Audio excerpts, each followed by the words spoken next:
Halo dokter, mungkin dokter pernah dengar orang bilang, kenapa ya anak muda sekarang kok banyak yang kena kanker? Padahal kalau zaman dulu mah cuma orang tua yang kayak gitu.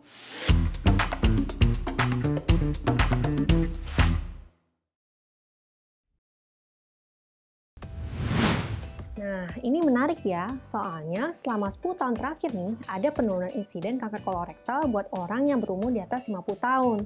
Tapi justru anak-anak muda dari usia 20 tahun sampai 50 tahun, itu makin banyak yang terkena kanker kolorektal onset dini. Nah, kenaikannya ini mencapai 10%. Kenapa gitu?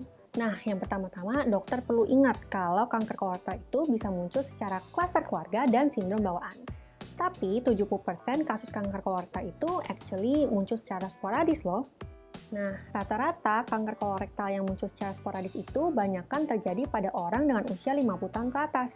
Mayoritas terkait dengan faktor lingkungan. Nah, tapi terus kok sekarang jadi munculnya banyakkan di anak muda? Sebelum kita bahas lebih lanjut, yuk segera upgrade skills dan CV dokter melalui e-course Alomedica. E-course ini dibawakan oleh dokter-dokter yang tentunya expert di bidangnya ya. Terus yang dokter perlu tahu, e-course ini bisa dokter akses kapan saja dan di mana saja. Nah, tunggu apa lagi? Buka e-course di website Alomedica sekarang.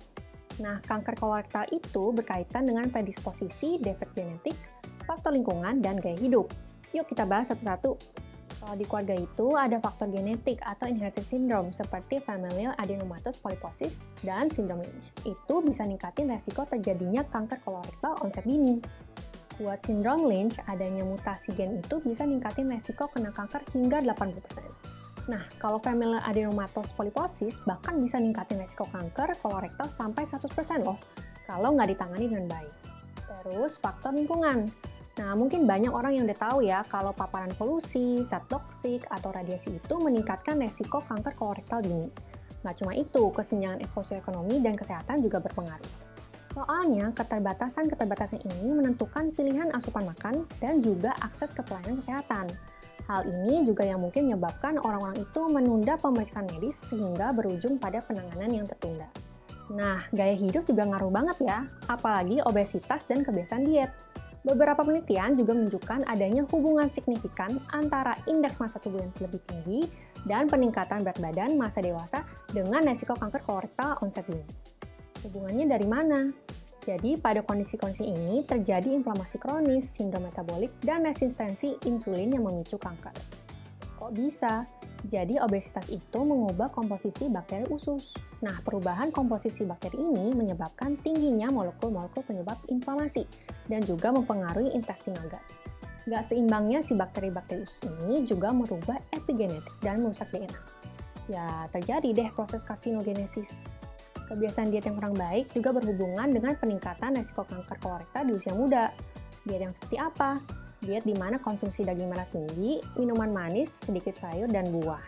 Nah, coba deh dokter evaluasi diet-diet pasien dokter.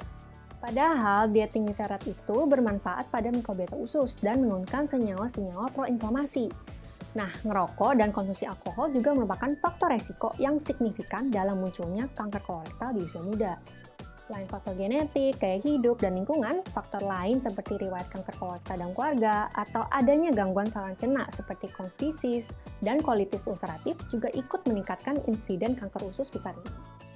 Jadi dok, sekarang kita udah benar-benar paham ya kalau memang ada perubahan tren epidemiologi kanker kolorektal. Bukan lagi cuma orang yang lebih tua yang lebih mungkin mengalami kanker kolorektal, tapi sekarang anak muda juga banyak yang kena kanker ini. Nah, makanya kita harus buang pemikiran, kanker kolorektal mah penyakit orang tua aja. Instead, kita harus pertimbangkan pada pasien-pasien muda kita, ada nggak ya faktor-faktor yang meningkatkan resiko si pasien terkena kanker kolorektal. Supaya kita bisa mengedukasi pasien lebih baik, melakukan screening yang tepat, dan bisa mendiagnosis dini pasien. Buat penjelasan lebih detail, dokter bisa cek artikelnya di Alomedica atau klik link di description box. Like dan share supaya semakin banyak dokter yang tahu tentang info ini, dan subscribe channel Alomedica serta nyalakan lonceng notifikasi agar selalu up to date dengan video selanjutnya. Jadi dokter andal dalam genggaman, salam Alomedica!